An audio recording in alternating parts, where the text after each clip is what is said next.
درود پاک کب کب کہاں کہاں اور کیسے کیسے کام آتا ہے۔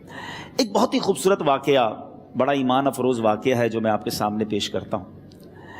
ایک دوست نے اپنے ایک دوسرے دوست کو قرض دیا، اور جب اس نے قرض دیا تو وہ قرض ایک بڑی اماؤنٹ تھی، 3000 دینار۔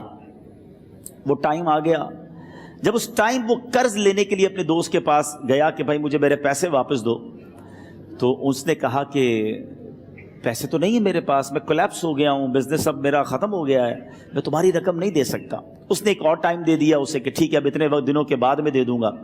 وہ ٹائم بھی گزر گیا، اور جب وہ ٹائم بھی گزر گیا تو اس کے بعد اس دوست نے کہا کہ اب تو پیسے دے دو بھائی، میرا ٹائم پورا ہو گیا ہے۔ پھر نہ دے سکا ٹائم۔ آخر کار معاملہ جو ہے وہ کورٹ میں چلا گیا، قاضی کے پاس چلا گیا۔ اب قاضی نے جس کو پیسے دینے تھے اس کو بلایا اور کہا کہ بھائی آپ کو اس کے پیسے دینے ہیں؟ کہتا ہے ہاں پیسے تو دینے ہیں۔ تو کہا پھر دیتے کیوں نہیں ہو؟ کہا پیسے ہیں ہی نہیں، کاروبار ہی ختم ہو گیا ہے، قرضہ تو لیا تھا، اب میرے پاس بچا ہی کچھ نہیں ہے۔ تو کہا اچھا اب یہ بتاؤ کہ کب دو گے، کیسے دو گے؟ اس نے کہا بس میرے پاس پیسے ہی نہیں ہیں۔ تو کہا اب تمہارے پاس 30 دن کا ٹائم ہے، 30 ڈیز میں یا تو اس کے پیسے لوٹا دو یا 30 دن کے بعد تمہیں قید کر دیا جائے گا۔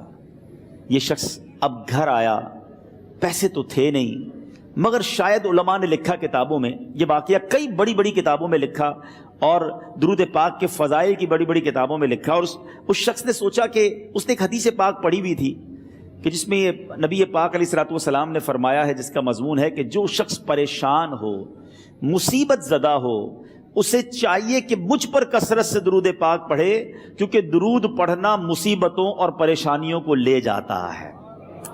اب اس عاشق رسول نے سوچا اور تو کچھ ہے نہیں، اب میں درود پاک پڑھنا شروع کرتا ہوں۔ صبح سے لے کر شام تک وہ درود پاک پڑھنے لگ گیا۔ 27 دن گزر گئے، only 3 days left، 3 دن باقی تھے قاضی کے پاس جانے میں۔ 27 دن گزر گئے درود پڑھتے پڑھتے۔ جب 28ویں رات آئی تو آنکھیں تو بند ہوئیں، مگر خواب میں اسے ایک آواز آئی، گھبراؤ نہیں، تمہارا قرضہ ادا کر دیا جائے گا، تمہارا مسئلہ سالو ہو جائے گا۔ صبح اٹھتا ہے، درود پاک پڑھ رہا ہے، مگر کہتا ہے یہ آواز سے تو مسئلہ حل نہیں ہوگا، پیغام کیا ہے اسے سمجھ نہ آیا۔ 28واں دن گزر گیا، 29ویں رات آ گئی، مگر اب آنکھیں بند ہوئیں اور قسمت جاگ اٹھی۔ نبی پاک صاحب لولاک صلی اللہ تعالیٰ علیہ وسلم خواب میں تشریف لائے، اور پیارے آقا صلی اللہ تعالیٰ علیہ وسلم نے فرمایا گھبراؤ نہیں، علی بن عیسیٰ وزیر کے پاس جاؤ۔ آقا علیہ الصلوۃ والسلام نے فرمایا کہ علی بن عیسیٰ وزیر کے پاس جاؤ، وہ تمہارا قرض ادا کر دے گا۔ کہ حضور چلا تو جاؤں گا، لیکن اگر وزیر نے مجھ سے کوئی نشانی طلب کی تو میں کیا جواب دوں گا؟ پیارے آقا علیہ الصلوۃ والسلام نے کمال کا ارشاد فرمایا کہ علی بن عیسیٰ سے کہنا کہ تم روزانہ فجر کی نماز کے بعد 5000 بار درود پاک پڑھتے ہو، یہ راز فقط تم جانتے ہو اور تمہارا رب جانتا ہے۔ اب یہ جب صبح اٹھا تو ایک نشانی بھی مل چکی تھی۔ عدالت میں جانے سے پہلے وزیر کے دربار میں پہنچ گیا، اسے یہ ڈر تھا کہ آج پیسے نہ لوٹائے تو سزا ہو سکتی ہے۔ جب وزیر کے دربار میں پہنچا تو وزیر اپنے مشیروں کے ساتھ بیٹھا تھا۔ کہا مجھے آپ سے بات کرنی ہے۔ کہا بتاؤ کیا بات کرنی ہے؟ کہا میں ایک پیغام لایا ہوں آپ کے لیے۔ اچھا کس کا پیغام لائے ہو؟ کہا میں نبی پاک جناب محمد مصطفیٰ صلی اللہ تعالیٰ علیہ وسلم کا پیغام لایا ہوں۔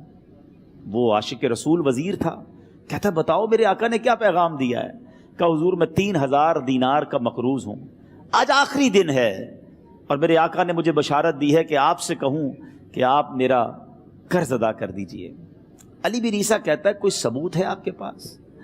ہے کوئی دلیل بھی ہے آپ کے پاس؟ میں کیسے مان لوں کہ آپ کو نبی پاک علیہ الصلوۃ والسلام نے بھیجا ہے؟ عاشق رسول کہتا ہے خالی ہاتھ نہیں آیا، میرے آقا نے مجھے دلیل بھی عطا فرمائی ہے، مجھے ایک ایویڈنس بھی دیا ہے، اور پروف یہ ہے حضور کہ آپ روزانہ صبح فجر کی نماز کے بعد نبی پاک صلی اللہ تعالیٰ علیہ وسلم کی بارگاہ میں درود و سلام کا نذرانہ پیش کرتے ہیں۔ جب تک 5000 کا عدد پورا نہیں ہوتا آپ اس وقت تک کسی اور سے بات نہیں کرتے، اور اے وزیر صاحب یہ راز صرف آپ کو پتا ہے اور آپ کا رب جانتا ہے۔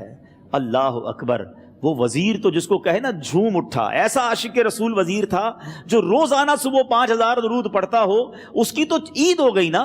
وہ کہتا ہے مرحبا یا رسول اللہ، میرے آقا نے میرے درود قبول کر لیے، اس سے بڑھ کر میرے لیے سعادت کیا ہوگی۔ اب یہ وزیر اپنے سیٹ سے اٹھتا ہے، اپنے کمرے میں جاتا ہے، تھوڑی دیر بعد واپس آ کر اس عاشق رسول کے ہاتھ میں 3000 دینار رکھ کر کہتا ہے حضور پہلے 3000 دینار تو نبی پاک کا حکم کی میں ادب سے بجا لاتا ہوں، میرے آقا نے جو حکم فرمایا یہ 3000 دینار آپ کو پیش کرتا ہوں، حضور ایک اور 3000 دینار لیجئے۔ میرے گھر آپ آئے، اتنی اچھی خبر سنائی، آپ نے قدم رنجا فرمایا، یہ 3000 اس کا نذرانہ ہے، اور ایسا کیجئے 3000 اور لیجئے، اس سے اپنے بچوں کے لیے کچھ چھوٹا موٹا کام شروع کیجئے، اور ایک وعدہ کر کے جائیے آج کے بعد زندگی میں آپ کو جب بھی کوئی کام پڑے میں آپ کا بھائی ہوں، مجھے یہ خدمت کا موقع دیجئے گا۔ اللہ اکبر۔ وہ مقروض جو ایک رات پہلے 3000 دینار کا مقروض تھا، ہو سکتا ہے اس کے بیک آف مائنڈ یہ بھی چل رہا ہو کہ اب شاید کل میں نے جیل میں جا کر، عدالت میں جا کر گرفتاری دے کر جیل میں جانا ہے، مگر اب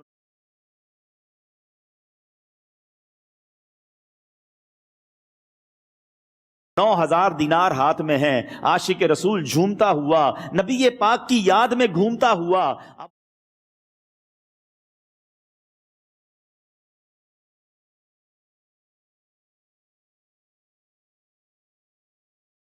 عدالت میں پہنچا۔ عدالت میں everybody expecting over there کہ آج اس نے آنا ہے اور آ کر کہنا یہی ہے کہ پیسے تو نہیں ہیں، گرفتار کر لو، مگر جا کر اس عاشق رسول نے 3000 دینار جج صاحب کے ہاتھ میں رکھ دیے۔ قاضی کہتا ہے پہلے تو یہ بتاؤ پیسے آئے کدھر سے؟ تم تو کہتے تھے غریب ہوں، تم تو کہتے تھے کاروبار نہیں ہے، ایک مہینے میں اتنی بڑی رقم کا انتظام کیسے ہو گیا؟ سبحان اللہ۔ اس عاشق رسول نے گویا زبان حال سے یہ کہا ہوگا کہ یہ تو کرم ہے ان کا، ورنہ مجھ میں تو ایسی بات نہیں، اتنا دیا سرکار نے مجھ کو، اتنی میری اوقات نہیں۔ اس نے وہ پورا واقعہ بھری عدالت میں سنا دیا۔ اللہ اکبر۔ میرے پیارے اسلامی بھائیوں ذرا سوچو پہلے زمانے میں کیسے عاشقان رسول ہوا کرتے تھے۔ وہ جج، وہ قاضی بھی کیسا سرکار علیہ الصلوۃ والسلام کا عاشق تھا۔ اپنی سیٹ سے اٹھتا ہے، بھرے دربار میں، بھری عدالت میں، وہ اپنے چیمبر میں، اپنے کمرے میں جاتا ہے، اور تھوڑی دیر بعد واپس آ کر اس کے ہاتھ میں بھی 3000 دینار ہیں، اور وہ 3000 دینار جو ہیں وہ اس عاشق رسول کے ہاتھ میں رکھتا ہے کہ سارا ثواب علی بن عیسیٰ کیسے لے جائے، میں بھی تو نبی پاک کا غلام ہوں، میں تمہارا قرضہ میں ادا کرتا ہوں۔ اچھا، اب ایک اور عجیب سینیریو یہ بن گیا کہ جس نے کیس کیا تھا، جس نے دعویٰ کیا تھا، وہ بھی یہ سارا منظر دیکھ رہا تھا۔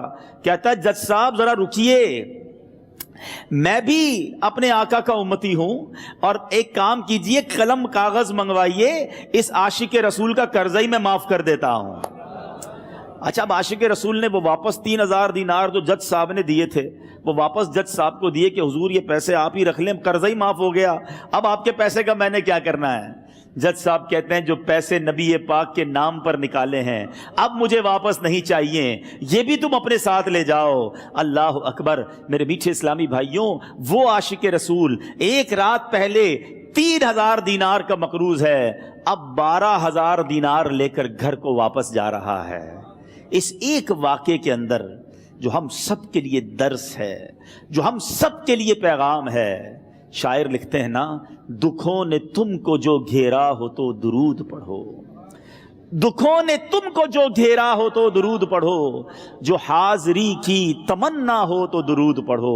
آج ہم بہت ساری پرابلمز میں ہوتے ہیں، یہاں بھی ہو سکتا ہے میرا کوئی بھائی بیمار بیٹھا ہو، کوئی قرضے میں ڈوب گیا ہو، کسی کا کوئی بزنس پرابلم چل رہا ہو، کوئی فیملی ایشو میں ڈسٹرب ہو، آپ کسی بھی پرابلم میں ہیں، خدا کی قسم درود پاک ایسا وظیفہ ہے۔ لوگ بہت سارے وظائف پوچھتے رہتے ہیں، بہت سارے جناب وظائف کے بارے میں معلومات کرتے رہتے ہیں، سچی بات یہ ہے ہر درد کی دوا ہے، صلی علی محمد۔